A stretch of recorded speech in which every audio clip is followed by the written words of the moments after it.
Hey guys, അപ്പോൾ ഇന്നൊരു cooking video ആണ്. അപ്പം വൈകുന്നേരം ആയപ്പോഴത്തേക്ക് എന്തെങ്കിലും സ്നാക്സ് കഴിക്കണമല്ലോ എന്ന് തോന്നി. അപ്പം ഞാൻ തന്നെ കരുതി ഞാൻ തന്നെ ഉണ്ടാക്കാമെന്ന് കരുതി, കടയിൽ നിന്നൊന്നും മേടിക്കേണ്ടെന്ന് കരുതിയിട്ട് ഞാൻ കിച്ചണിൽ പോയിട്ട് നോക്കിയപ്പോൾ 2 പഴം ഇരിക്കുന്നു, അതും കറുത്തിരിക്കുന്നു തൊലിയൊക്കെ. അതിന് ഞാൻ എടുത്തിട്ടുണ്ട്.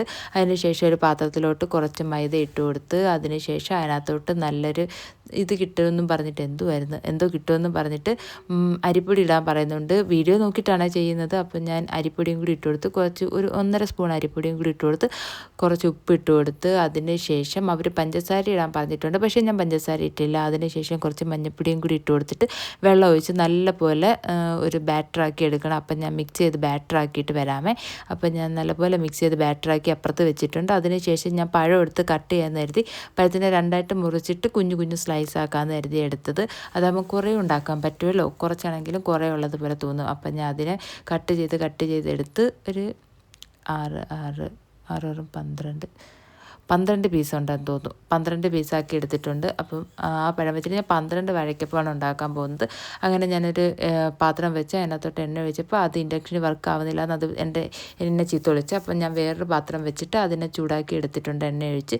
ഇനി നമുക്ക് മാവിൽ മുക്കി ഓരോരോ പീസായിട്ട് ഇട്ട് കൊടുക്കണം. അപ്പോൾ ഒരു പീസ് ഇട്ട് ഇനി 2 പീസ് ഇടണം, 3 പീസ് ഇടണം. ഞാൻ ഫ്ലെയിം പരമാവധി കുറച്ച് വെച്ചേക്കുക. കാരണം എനിക്ക് പേടിയാവുന്നു ഇൻഡക്ഷനകത്ത് കളിക്കാൻ വേണ്ടിയിട്ട്. എണ്ണ വെച്ചിട്ട് ഞാൻ അങ്ങനെ കളിക്കാറില്ല, എനിക്ക് പേടിയാവുന്നുണ്ട്. അടുപ്പിൽ വയ്ക്കാതെ വീഡിയോ എടുക്കാൻ വേണ്ടിയിട്ട് ഇൻഡക്ഷനകത്ത് വെച്ചതാണ്. അങ്ങനെ ഞാൻ എടുക്കുന്ന അഴിയിൽ എൻ്റെ കൈ വിറയ്ക്കുന്നതാണെന്നൊന്നും എനിക്കറിയത്തില്ല. എല്ലാം താഴെയൊക്കെ പോകുന്നുണ്ട്. പിന്നെ തുടയ്ക്കാം, കാരണം അതിനകത്ത് അങ്ങനെ തൊട്ടിന് കൈ പൊള്ളണം, എണ്ണ മറിയണം, വേണ്ട. ഫുൾ നെഗറ്റീവ് തോട്ട്സ് ആയിരുന്നു. അതുകൊണ്ട് ഞാൻ അതൊന്നും ചെയ്തില്ല. അതിന് ശേഷം 3 പീസ് ഒരു പാത്രത്തിനകത്ത് ഒറ്റ ടൈം ഇട്ട് കൊടുക്കാൻ പറ്റത്തുള്ളൂ. അങ്ങനെ ഞാൻ അതിനെല്ലാം ഇട്ട് കൊടുത്ത് ഇങ്ങനെ ഫ്രൈ ചെയ്ത് കുറേ മാറ്റി വെച്ചിട്ടുണ്ട്. ഇനി ഇതിനെയും കൂടി ഫ്രൈ ചെയ്ത് ലാസ്റ്റ് ആയിരുന്നാണ് എനിക്ക് തോന്നുന്നത്. കാരണം ഇത് ലാസ്റ്റ് ആണ്, അല്ലെങ്കിൽ ഫസ്റ്റാണ്, എന്തായാലും അതിനെ ആക്കി എടുത്തിട്ടുണ്ട്.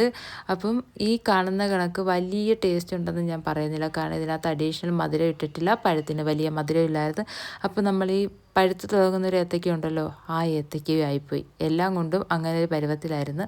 പക്ഷെ കഴിക്കാം, നല്ല ടേസ്റ്റൊക്കെ കാണും. കാരണം ഏത്തയ്ക്ക പഴുത്ത് കുടുങ്ങിയാൽ വേറൊരു ടേസ്റ്റ്, പഴുക്കാൻ തുടങ്ങുമ്പോൾ വേറൊരു ടേസ്റ്റ്, അങ്ങനെ ആയിരിക്കുമല്ലോ. അപ്പം ആ ഒരു ടേസ്റ്റ് കിട്ടും. മധുരം വലുതായിട്ട് പ്രതീക്ഷിക്കേണ്ട. പക്ഷേ അടിപൊളിയായിരുന്നെന്ന് എല്ലാവരും പറഞ്ഞു. എല്ലാവരും കൊണ്ട് ഞാൻ പറയിക്കും അല്ലെങ്കിലും. അപ്പം നിങ്ങളെല്ലാവരും ട്രൈ ചെയ്ത് നോക്കുക. അപ്പോൾ അടുത്തൊരു വീഡിയോ കാണുന്നതായിരിക്കും. ബൈ.